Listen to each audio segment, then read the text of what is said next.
Assalamualaikum warahmatullahi wabarakatuh. Al-Fadil Ustaz. Waalaikumsalam warahmatullahi wabarakatuh. Apakah perlu menjawab azan yang telah direkam, yang ditayangkan dalam radio atau television? Siapa yang menjawab azan sama dengan ucapan muadzin, kecuali pada lafaz hayya 'alas salah, hayya 'alal falah, dia jawab dengan la haula wala quwata illa billah, halat lahu syafa'ati yaumal qiyamah, ditutup dengan doa wasilah. Allahumma rabb hadhihi ad-da'wati tammati was salatil qa'imah ati sayyidina Muhammadan al-wasilata wal fadilah wa syarafa wa darajatal 'aliyata ar-rafi'ah wa ba'athu Allahumma maqaman mahmudan alladhi wa'adtah. Titik. Tapi dalam riwayat Al-Baihaqi ada tambahan, innaka la tukhliful mi'ad, halat lahu syafa'ati yaumal qiyamah, layak dia mendapatkan syafaatku pada hari kiamat. Itu yang azan siapa? Yang azan itu orang, manusia, bukan mesin, bukan CD, bukan DVD. Yang azan, kenapa? Karena yang membaca itu ada niatnya. Muazin itu sebelum azan dia ada niatnya, sedangkan alat itu tak ada niatnya. Oleh sebab itu kita jawab. Adapun ada orang menjawab azan di radio, di television, dia jawab baik, tidak salah, terhitung sebagai zikir. Zikir. Allahu Akbar, Allahu Akbar, Allahu Akbar, Allahu Akbar. Begitu juga dengan ketika mendengar ayat sujud tilawah. Nama ayatnya sajadah, nama sujudnya tilawah. Ada orang bertanya kepada salah seorang ulama, Syekh, ya, kalau saya mendengar orang membaca ayat sajadah, apakah saya sujud tilawah? Ya, sujud tilawah. Bagaimana kalau yang saya dengar itu radio, bukan orang? Bagaimana kalau yang saya dengar itu MP3, CD? Kata Syekh, kalau CD sujud, awak ikut sujud. Maknanya apa? Dia tak ada niat. Tapi kalau dia berzikir menyambut ini, baik. Kalau jawaban saya berbeza dengan jawaban fatwa ulama, mufti, maka campakkan pendapat saya, pakai pendapat yang sudah difatwakan oleh para ulama. Ikhtilaf dalam masalah ijtihad, kalau berbeza pendapat mufti suatu negeri, maka campakkan pendapat, karena perbezaan al-khuruju minal khilafi aula, keluar dari khilaf lebih baik. Bagaimana sebaiknya menguruskan daging kurban? Tulang boleh dibuang, bahagian lain bagaimana? Dulu masa zaman Nabi Muhammad sallallahu alaihi wasallam, Nabi menjaga kambing, dibawa kambing, diikat dekat rumah, dibagi makan beberapa hari menjelang Idul Adha. Selepas salat Id balik, lalu kemudian Nabi menjatuhkan kambing ke tanah, dihadapkan ke kiblat. Nabi pun memotong 2 ekor kambing, kabsyaini, 2 ekor kabs, amlahaini, putih, akranaini, bertanduk, sudah bertanduk, umurnya sudah cukup.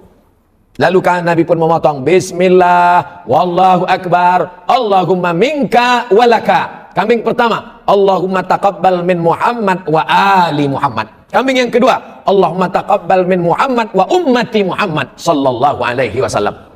Dibagi 3, sepertiga untuk ahli bait, sepertiga untuk jiran, tetangga, kerabat, sepertiga untuk fakir miskin. Apakah semuanya mesti sepertiga? Biji matanya dibagi 3 juga? Ada namanya urf, Quran, hadis, ijma', qiyas, syar'u man qablana, sadduz zara'i, qaulus sahabi, istihsan, istishab, urf. Kalau menurut urf bahwa tulang ini bisa dibagi 3, bagi 3. Tapi kalau yang kecil-kecil, ma'fu anhu, termaafkan. Begitu juga tentang masalah kulit, tentang masalah, ada yang memang boleh dibagi 3, bagi 3. Tapi ada yang rasa-rasa tak mungkin boleh bagi 3, ma'fu anhu, termaafkan. Wallahu a'lam bishawab. Apa kelebihan membangunkan orang lain menunaikan sholat fardu, dan kita membangunkannya secara lembut dan baik? Rahimallahum ra'an, Allah menurunkan rahmat kepada seorang suami, alladzi aiqadha ahlahu, yang membangunkan istrinya dengan mengambil air. Dia ambil air, dipercikkannya ke wajah istri. Oh my darling. Kalau baru-baru nikah lah, honeymoon. Tapi kalau udah lama disiram aja. Hadis sahih, rahimallahu ra'an, Allah menurunkan rahmat kepada suami, alladzi aiqadha ahlahu, yang membangunkan istrinya. Lalu bagaimana dengan kami istri? Hadisnya belum habis. Rahimallahu ra'atan, Allah merahmati perempuan, allati aiqazat zaujaha, yang membangunkan suaminya. Beruntunglah tuan-tuan yang mendapatkan istri yang membangunkan, karena itu ciri istri salihah. Apa ciri istri salihah? Allati tu'inu ala imanihi, yang mampu menolong iman. Kalau dia mampu menolong solat kita, dia mampu menolong tazkirah kita, maka itulah salihah. Mudah-mudahan termasuk yang salihah-salihah insyaallah. Boleh? Ada?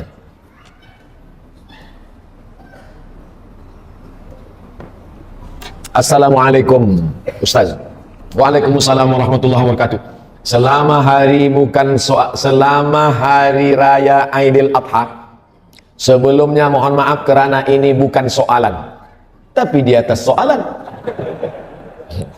Kami dari jemaah Gemah Salawat Nur Jami' Risalatul Qadiri, grup salawat cinta Rasulullah, mohon doa supaya kami tetap istiqamah dalam salawat, berqasidah, melantunkan lagu irama salawat jamaah. Maulaya salli wa sallim daiman abada ala habibika khalqi kullihim. Apa hukumnya bersolawat ramai-ramai ini pakai grup? Apa hukumnya? Hadisnya dalam Sunan Tirmidzi. Ketika Nabi sedang duduk, tiba-tiba ada seorang laki-laki memuji-muji Nabi, membuat syair puji-pujian. Ketika dia memuji-muji Nabi, sakata wa tabassama, Nabi diam dan tersenyum. Ada orang muji-muji Nabi, Nabi diam dan tersenyum. Maka itu disebut dengan sunnah takririyah. Seandainya Nabi menyuruh, buatkan pujian-pujian, selawat, buat. Itu namanya sunnah qauliyah. Seandainya Nabi yang membuat, namanya sunnah fi'liyah. Nabi tak ada menyuruh, Nabi tak ada membuat. Tapi saat ada sahabat yang membuat, Nabi sakata wa tabassama, Nabi diam dan tersenyum. Maka ulama menulis syair-syair. Ada namanya syair burdah, ada namanya syair dibak, ada namanya syair simtud durar, ada namanya syair ad-diyaul lami', ada namanya syair al-barzanji, ada namanya syair macam-macam. Di Brunei Darussalam yang populer, yang selalu syair apa? Pokoknya adalah masa saya kecil-kecil di kampung dulu, al-barzanji. Ada ulama namanya Imam Abu Ja'far al-Barzanji. Barzanji nama kampung di Irak, Barzanjah. Ayahnya merantau ke Madinah, tapi tetap dipakai namanya Al-Barzanji. Maka dia mengarang Abtadi'ul imla bismidzatil aliyah mustadirra faidal barakati ala ma'ana lahu wa aulah. Maka orang pun bersalawat. Abtadi'ul imla, kami mulai waktu yang kosong ini bismidzatil aliyah, dengan menyebut nama Allah yang maha tinggi, mustadirran faidal barakat, mengharapkan dapat barakah. Man shalla alaihi salatan, siapa yang berselawat satu kali, sallallahu alaihi biha asyra, Allah balas 10 kebaikan, wa hutat anhu asyra sayiat, ditutupi 10 kesalahan, wa rufi'an lahu asyra darajat, dinaikkan 10 derajat tingkatan kemuliaan. Mudah-mudahan makin banyaklah pemuda-pemuda Islam yang mencintai salawat-salawat insyaallah. Amin ya rabbal alamin. Pak Ustadz, bagaimana menghindari was-was semasa sholat? Was-was pertama datang dari air percikan, air kencing, najis. Maka di dalam hammam, restroom, mesti memakai terompah kayu. Dulu lah, sekarang yang buat terompah kayu lagi dipakai. Supaya apa? Sebab a'zamul waswasah, sebagian besar was-was itu datang daripada bilik, daripada mirhat, karena ada percikan air najis. Oleh sebab itu segala yang kecil dijaga. Selepas itu kita akan menghadap Allah Subhanahu wa taala, membaca a'udzubillahi minasyaitonir rajim, ta'awuz. Setelah itu membaca qul a'udzu birabbin nas, malikin nas, ilahin nas, min syarril waswasil khannas alladzi waswisu fi sudurin nas minal jinnati wan nas. Selepas itu menghadap Allah Subhanahu wa taala, shallu salatal muwaddi', anggaplah itu salat yang terakhir. Setelah itu serahkan kepada Allah. Datang macam-macam, la yukallifullahu nafsan illa wus'aha. Nabi punya anak namanya Fatimah. Sayyidatuna Fatimah punya anak namanya Sayyidina Husain. Husain punya anak namanya Sayyidina Ali. Muskil, datuknya Ali, cucunya Ali. Bila disebut dua Ali, Ali mana? Ali satu apa Ali dua? Maka untuk membezakan antara datuknya Sayyidina Ali dengan cucunya Ali, ditambahlah laqab Ali Zainal Abidin. Ali Zainal Abidin masuk mirhat, tempat qada hajat. Lepas keluar dari situ, dia nak sembahyang, dia lepas bajunya, dia ganti baju baru. Anaknya bertanya, Ayahanda Ali Zainal Abidin, ya, kenapa baju yang masuk tadi keluar diganti, bersalin baju dengan baju yang baru? Kerana aku takut kaki lalat yang hinggap tadi membawa najis. Kaki lalat. Kita kadang kaki kambing pun tak peduli. Begitu halusnya. Aku takut kaki lalat tadi yang hinggap di pakaianku. Padahal kalau menurut fiqh itu ma'fu anhu, kaki lalat. Ma'fu anhu, tapi lalat 1-2 lah, jangan 1000 lalat. Lalu kata anaknya, Rasulullah SAW memakai kain yang dalam mirhat restroom tempat qada hajat, dia guna juga di saat salat. Maka Sayyidina Ali Zainal Abidin meninggalkan perbuatannya yang sangat amat warak tadi karena mengikut Nabi Muhammad SAW. Kisah itu disebutkan dalam kitab, nama kitabnya Tambihul Mu'tarrin, peringatan bagi orang-orang yang tertipu, ditulis oleh ulama abad ke-10 Hijrah, namanya Al-Imam Abdul Wahhab Asy-Sya'rani. Wallahu a'lam bishawab. Apa hukum mencari uang belanja keluarga bersama-sama? Apa hukum suami istri mencari uang bersama-sama? Suami punya uang, istri punya uang. Apa beza uang istri dengan uang suami? Dalam uang suami ada hak istri, tapi dalam uang istri tak ada hak suami. Setuju? Saya ulang sekali lagi. Suami punya uang, punya kereta, punya harta. Istri punya uang, punya harta, punya kereta. Apa bezanya? Dalam harta suami ada hak istri, tapi dalam harta istri tak ada hak suami. Bila ada suami istri bekerja bersama-sama, siapa yang menanggung nafkah belanja? Suami. Kewajiban suami ada 5: makan, pakai, tempat tinggal, pendidikan, perhatian. Bila dia tidak memberikan itu, maka dia zalim, dituntut di hadapan Allah SWT. Hukum asal perempuan itu di mana? Buka Quran. Waqarna fi buyutikunna. Perempuan mestinya di rumah, tidak bekerja. Perempuan itu di rumah saja. Jangankan untuk bekerja di luar, membawakan air minum tamu pun tidak. Bila dia dah buat, dia panggil, hai pembantu, nih bawa kepada tamu. Tapi kerana Islam ini agama rahmatan lil alamin, maka Asma memikul makanan unta di atas kepalanya. Asma saudara kandung Aisyah. Nabi Muhammad SAW menengok Asma, Nabi menolong Asma membawa pulang ke rumah. Itulah dalil perempuan boleh bekerja kerana Nabi tidak melarang Asma. Seandainya Nabi melarang, hei Asma pergi balik, haram. Haram perempuan bekerja. Perempuan boleh bekerja kerana Nabi tak melarang Asma, tapi dengan syarat izin suami. Tapi izinnya memang betul ikhlas izin, bukan kerana terpaksa. Karena banyak juga suami beri izin karena dia terpaksa. Abang, aku nak kerja. Kalau kau tak izin, awas. Yang kedua, tempat bekerja itu tidak ikhtilat. La yakhluwanna rajulun ma'amra'atin illa ma'adhi mahramin. Tak boleh berdua-dua tanpa ada mahram. Yang ketiga, la tabarrujna tabarrujal jahiliyatil ula. Tak boleh bersolek-solek jahiliyah. Bila selamat daripada ini, maka perempuan boleh bekerja, tapi hukum asal nafkah adalah suami. Bila istri mau membantu, maka tatawwu, bagian dari sedekah. Sebenarnya ini bukan kewajibanku, kata istri, tapi sebab aku kasihan melihat engkau, aku nak bersedekah sikit. Pakailah. Itu hukum asal. Wallahu a'lam bishawab. Untuk salat isyraq bagi perempuan bujang, tidak mengapakah solat di rumah sahaja? Ini bertanya apa menawar? Hadisnya hasan, paling tinggi sahih, di bawah sahih hasan, di bawah hasan dhaif, di bawah dhaif maudhu, tak laku, tak pakai. Hadis maudhu jangan riwayatkan, jangan sampaikan, haram. Contoh hadis maudhu, al-bazinjan syifaun min kulli da', terung obat segala penyakit.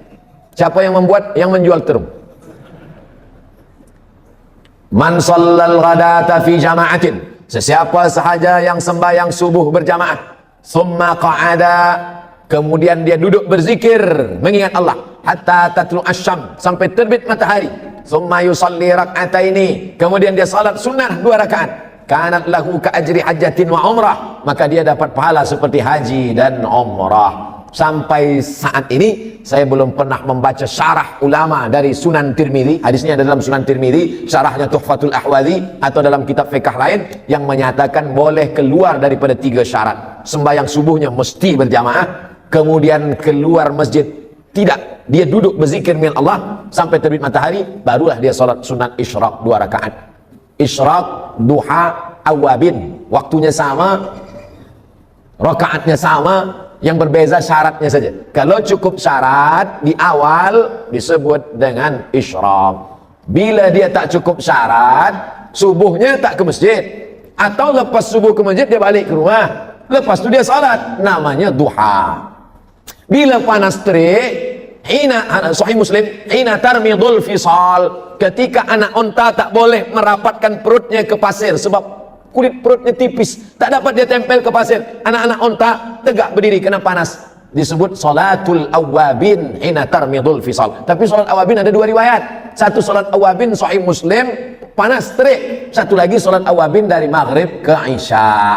Bila ada yang mengatakan jangan buat salat awabin dari maghrib ke isya, hadisnya dhaif, memang betul hadisnya mursal. Mursal itu artinya ada nama sahabat yang hilang, tiba-tiba dari Nabi terus saja ke tabi'in, tak ada sahabat, mursal. Tapi hadis dhaif tetap boleh diamalkan kalau cukup 5 syarat. Pertama, bukan masalah hukum hakam halal haram. Kedua, bukan dalam masalah akidah. Ketiga, tidak ada periwayatnya yang kadzab pendusta. Keempat, dia masih bernaung di bawah hadis sahih. Kelima, untuk fadail amal. Selama untuk fadail amal boleh. Apa kata Imam An-Nawawi? Ajma'al ulama 'alal amal bil hadis dhaif. Ijma' ulama beramal hadis dhaif boleh. Kalau ada orang mengatakan hadis dhaif campakkan, hadis dhaif buang, maka campakkanlah Sunan Tirmidzi, karena dalam Sunan Tirmidzi ada hadis dhaif. Campakkanlah kitab Muwatta Malik, karena dalam Muwatta ada hadis dhaif. Maka buanglah kitab Musnad Ahmad bin Hanbal, isinya 40.000 hadis, karena di dalamnya ada hadis dhaif. Hadis dhaif boleh dengan 5 syarat. Begitu kata Imam Jalaluddin Abdurrahman As-Suyuti dalam kitab Tadribur Rawi Syarah Taqrib Nawawi. Wallahu a'lam bishawab. Assalamualaikum Ustaz. Waalaikumsalam warahmatullahi wabarakatuh. Apakah hadis yang sahih untuk seorang muslim melakukan sukan memanah atau berkuda? Nak memanah berkuda tak perlu hadis sahih. Takkan semua nak hadis sahih? Nak makan lontong pun hadis sahih. Allimu auladakum, ajarkan anak kamu as-sibahah, berenang, warrimayah, memanah, warukubal khail, menaik kuda. Dalam riwayat lain wal furusiyah. Furusiyah diambil dari kata fars, berkuda. Apakah ini hadis marfu'? Mulut Nabi yang bercakap, ikhtilaf ulama. Sebagian mengatakan tak sampai pada darajah sahih. Tapi andai pun dia dhaif tetap boleh diamalkan karena dia bukan masalah ibadah. Dia bukan masalah halal haram. Dia hanya untuk motivasi. Tapi ini pun mesti saya jelaskan. Saya tak ingin pemuda-pemuda pergi berenang di tempat orang asik berenang. Mamam cakap bercampur aduk ikhtilat lelaki perempuan. Awak kenapa berenang? Alimu auladakum as-sibahah. Hadis lain tak ada hafaz. Hadis ini hafaz. Tak betul. Tapi yang riwayat sahih, ucapan Umar bin Khattab. Umar bin Khattab menulis surat, dikirimnya kepada penduduk negeri Syam. Buatnya surat, alimu auladakum as-sibahah warrimayah wal furusiyah. Ajarkan anak kamu berenang, memanah dan berkuda.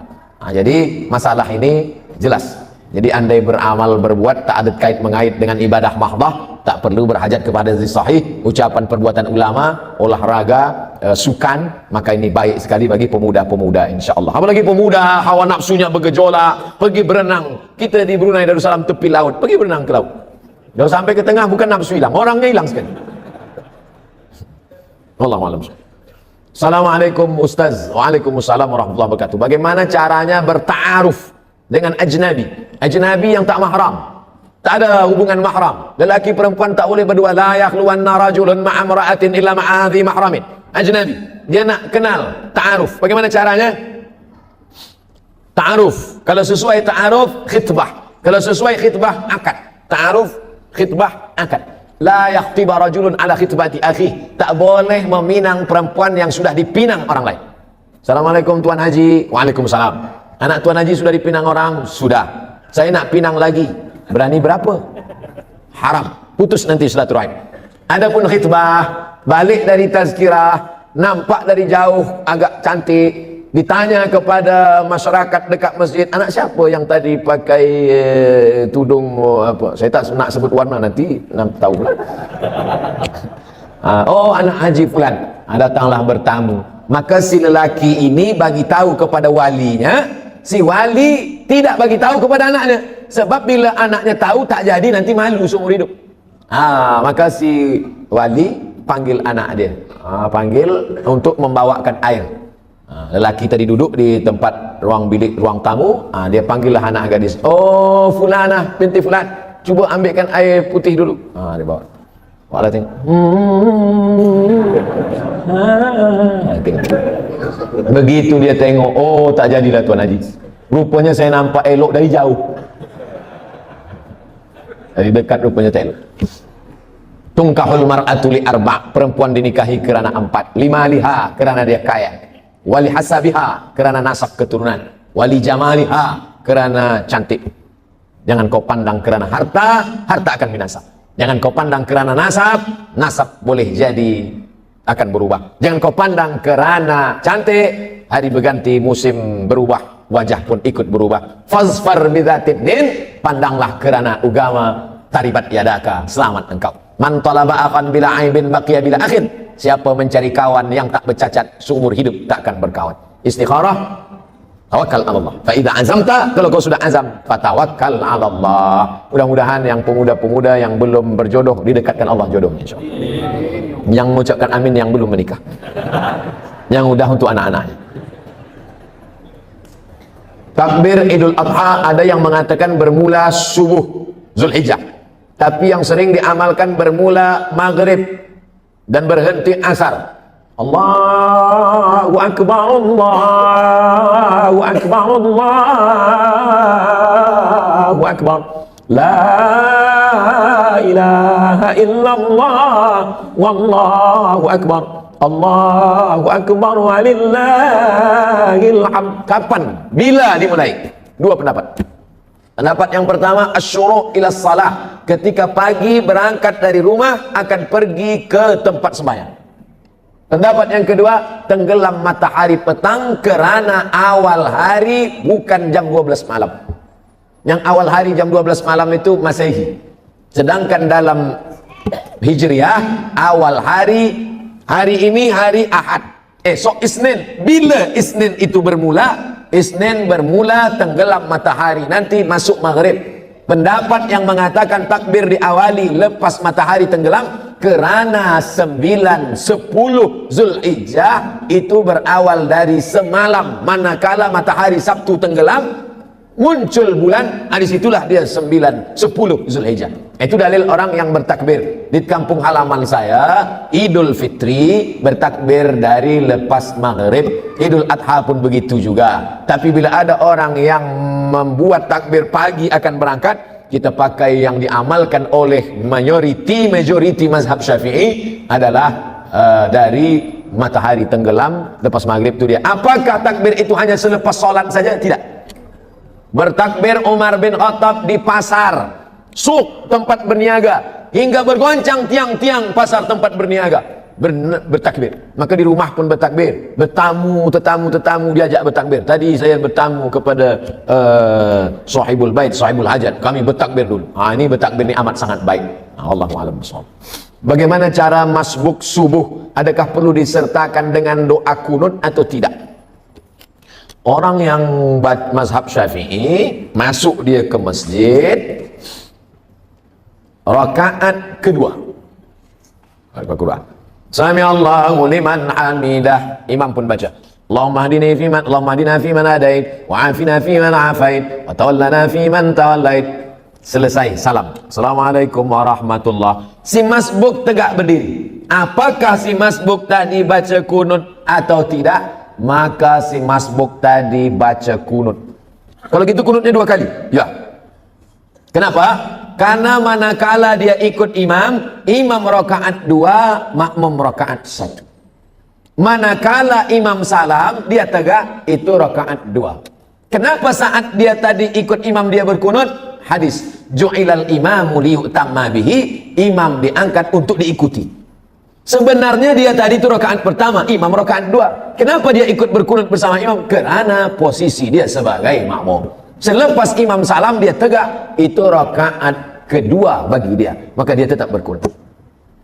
Oh, saya busy lah, pusing kepala mendengarnya. Jangan masbuk. Tapi bila masbuk, saya ulang sekali lagi. Masbuk subuh, rakaat kedua bagi imam, rakaat 1 bagi makmum. Imam salam, makmum tegak. Maka rakaat kedua bagi si masbuk, itulah dia yang rakaat yang sedang dia tegak. Maka dia tetap berkunut. Wallahu a'lam.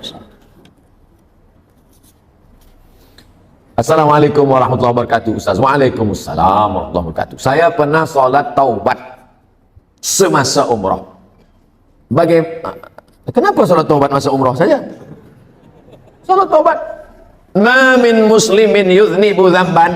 Bila ada orang yang buat silap salah dan dosa, thumma yatatahhar, setelah itu dia bersuci, paling elok mandi taubat.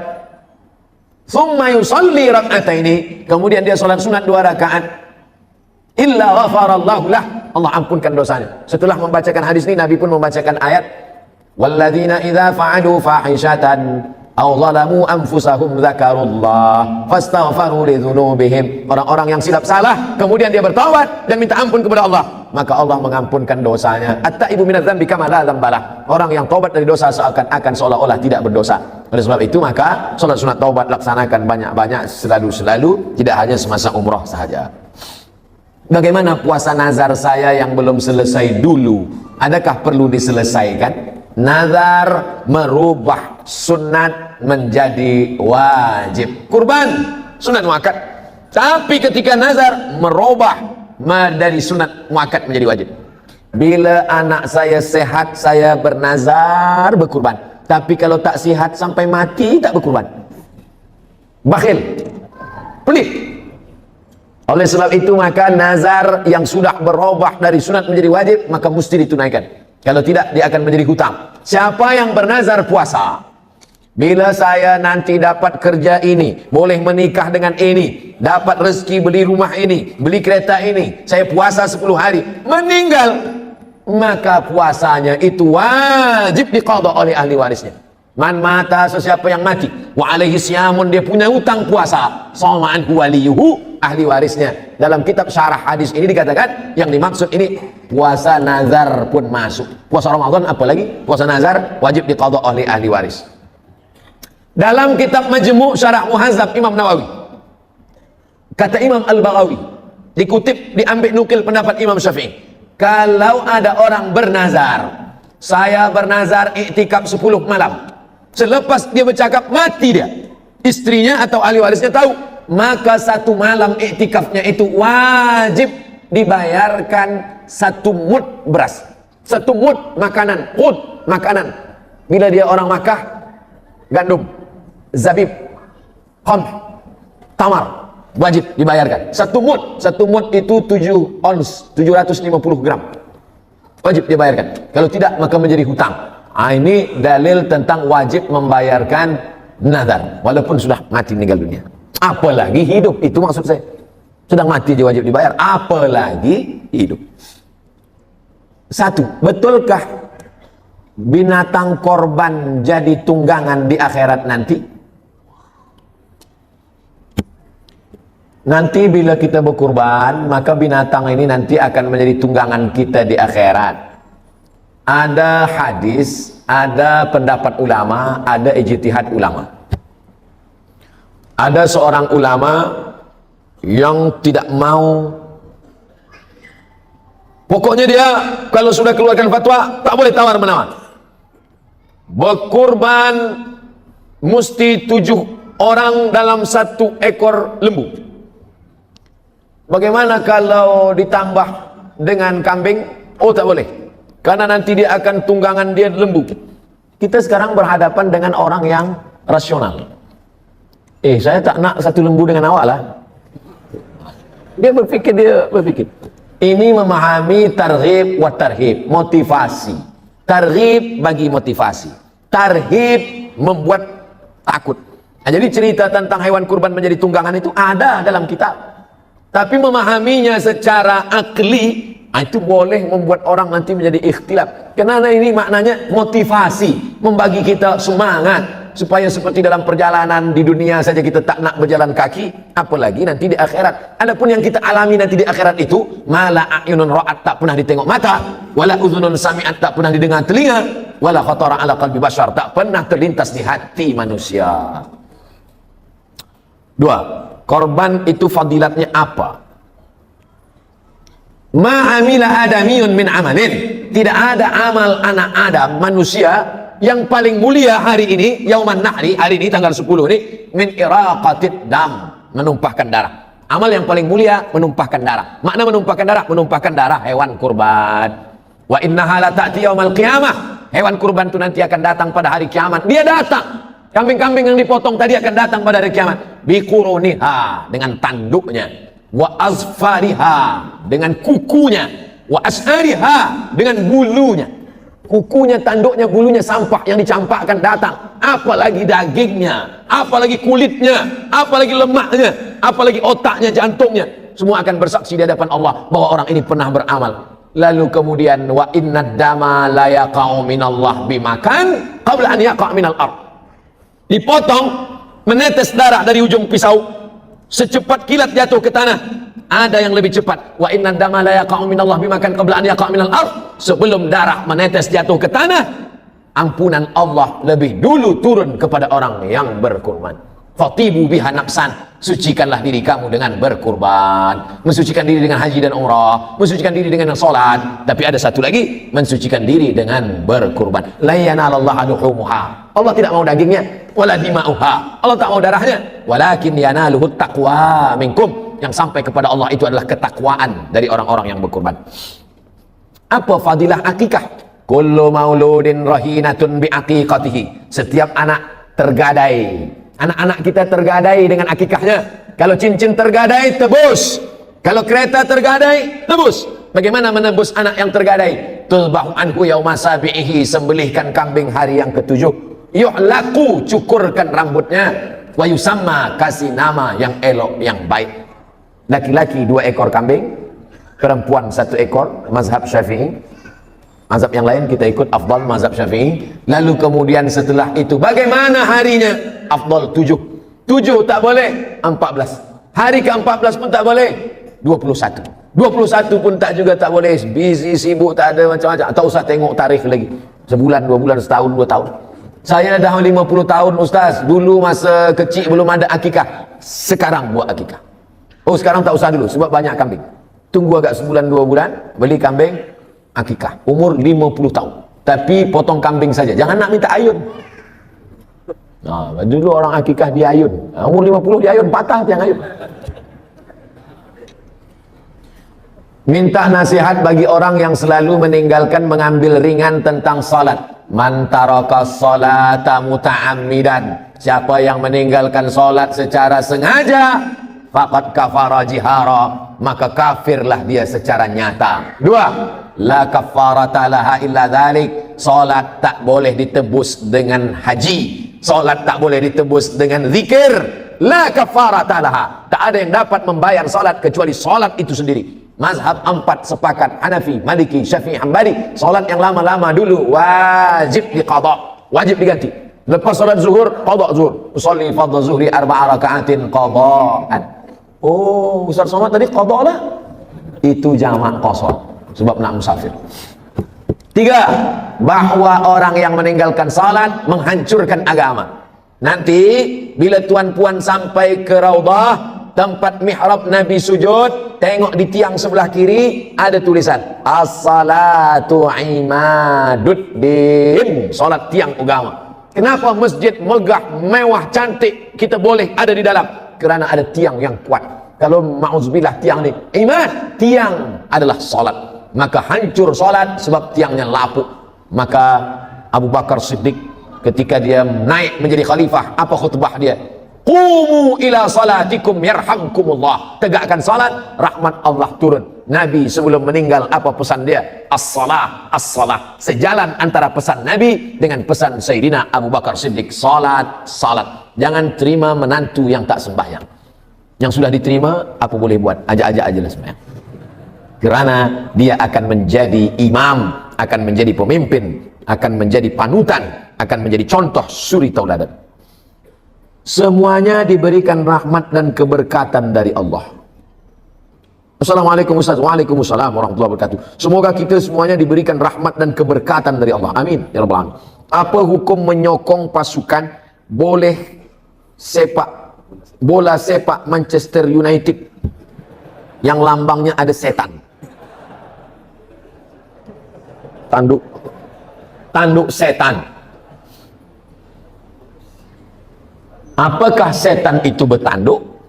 Ya, maka dalam hadis ada disebut dengan qarnai syaitan.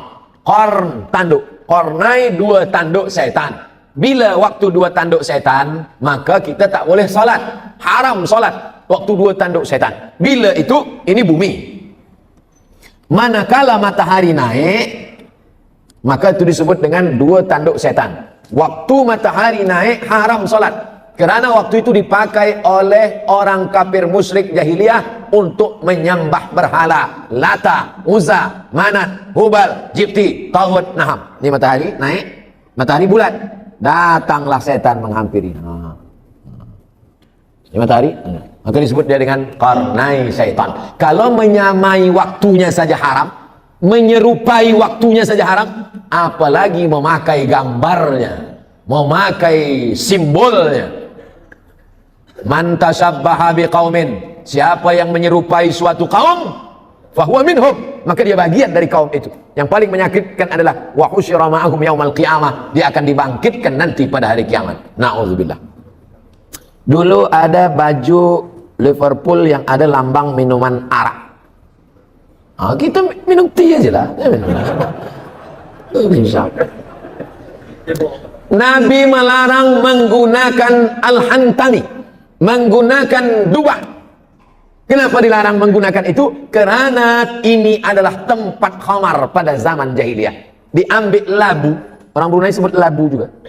Labu, buah labu isinya dikeruk, kemudian dijemur di panas matahari, kemudian setelah kering dituang khamar ke dalam. Itu yang dipakai drunken master, yang bentuk labu. Haram mengisi itu dengan air. Tak boleh. Kenapa? Karena menyerupai. Karena bila saya pakailah labu itu, letakkan di bilik tamu. Tamu datang ke rumah, dia tengok, oh, Ustaz Somad ceramah, patutlah dia berapi-api. Apa dia minum khamar juga? Tasyabuh, menyerupai. Apalagi ini, ada yang lambang. Oleh sebab itu berhati-hati dengan lambang. Saya pergi ke Port Said. Port Said, pelabuhan di Mesir, murah membeli barang-barang sebab tak ada cukai. Saya belilah topi satu. Oh, kemana-mana saya pakai. Orang heran. Cantik ya, cantik. Pergi saya ke masjid di Mahallah Kubra di Mesir. Sampai di situ dipanggil. Ada seorang solat syekh di masjid, dia panggil. Indonesia, tahan. Saya pun datang. Dia nak tengok, cantik topi awak, kep awak cantik ya. Saya tengok. Cantik. Dia kuyak. Saya pun tengah. Nampak awak kuyak punya saya. Haram kata dia, sebab di sini ada simbol-simbol yang merusakkan keimanan. Sampai mati saya ingat, sebab saya sayang betul dengan topi. Insyaallah. Begitulah mereka amar ma'ruf nahi munkar. Tapi saya tak beranilah buat macam tu. Tak berani. Ada nak ulang sini, aku ya, dia minta ganti. Tapi saya pernah mengalami begitu amar ma'ruf nahi munkar.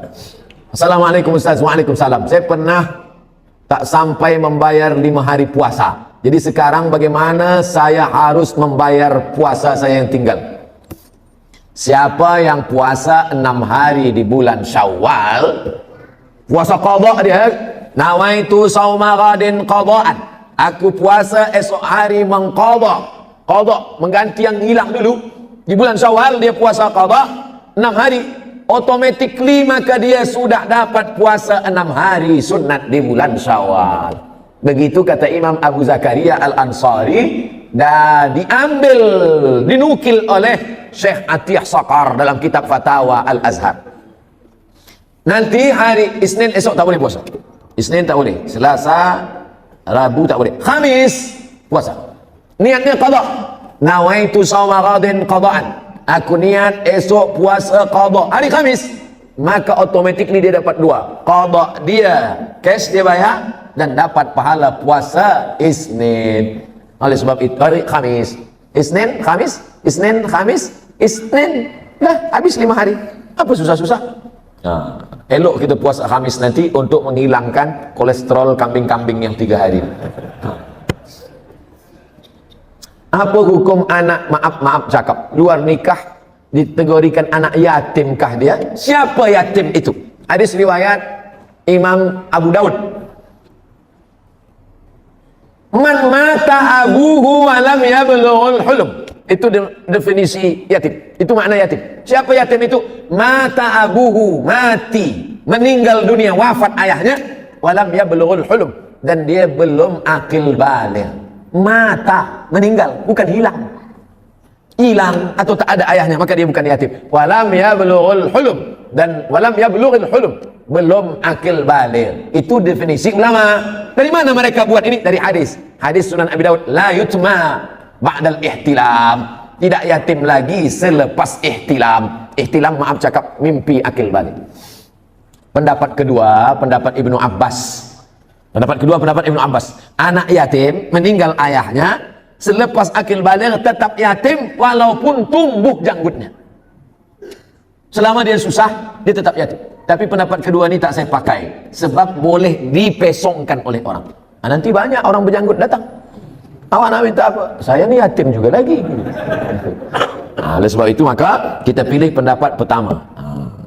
Adapun yang ini maka tidak. Bila nak bagi bantuan, bukan sebab dia yatim, tapi sebab dia fakir atau miskin. Apa beza fakir dengan miskin? Tak ada income, tak ada pemasukan, tak ada duit sama sekali. Fakir. Miskin ada, tapi tak cukup keperluan. Miskin. Bila standar keperluan, berapa keperluan? $100, 500. Standar kita urf di negeri, suatu negeri, keperluan makan, pakaian kurang daripada standar itu, maka orang itu miskin. Makanya dalam surat Al-Kahfi orang punya kapal disebut miskin. Ammas safinatu fakanat limasakin ya'maluna fil bahri. Adapun kapal-kapal itu punya orang miskin yang bekerja di laut. Macam mana orang miskin boleh punya kapal? Sebab keperluan dia tak cukup dengan amal perbuatan kerja dia. Wallahu a'lam. Itulah yang dapat saya sampaikan. Bermula pukul 1, sekarang pukul 3 kurang 10. Hampir 2 jam kita bersama. Mudah-mudahan bernilai amal soleh, insyaAllah. Sama-sama kita berdoa. Banyak di masjid ini orang-orang yang lebih banyak amalnya, lebih baik, lebih ikhlas. Tapi saya diminta berdoa. Doa ini menembus pintu-pintu langit kerana amin yang mereka ucapkan. Kita bertawassul dengan mengucap Al-Fatihah. A'udzubillahi minasyaitonir rajim. Bismillahirrahmanirrahim. Alhamdulillahi rabbil alamin. Arrahmanir rahim. Maliki yaumiddin. Iyyaka na'budu wa iyyaka nasta'in. Ihdinas siratal mustaqim. Shiratal ladzina an'amta 'alaihim ghairil maghdubi 'alaihim waladdallin. Amin.